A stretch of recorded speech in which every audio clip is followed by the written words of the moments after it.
করমজা গ্রামের সেই চিরচেনা ঈদগাহ মাঠ। প্রতি ঈদে এই মাঠ যেন নতুন সাজে সেজে ওঠে।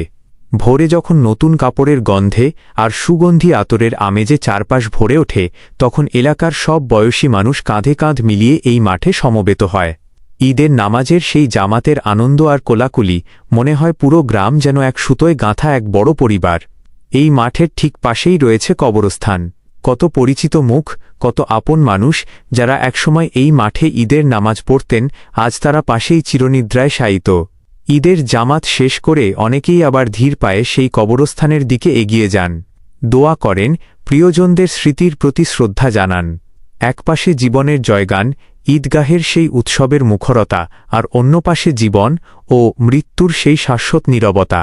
করমজা ঈদগাহ মাঠ আর কবরস্থান যেন আমাদের গ্রামের সেই অবিচ্ছেদ্য অংশ, যেখানে আনন্দ আর বিষাদ মিলেমিশে একাকার হয়ে আছে। এই মাটির সাথে জড়িয়ে আছে প্রজন্মের পর প্রজন্মের স্মৃতি আর মমতা। সাঁথিয়ার এই করমজা গ্রামটি তাই অনেকের কাছেই কেবল একটি জায়গা নয়, বরং এক টুকরো আবেগ।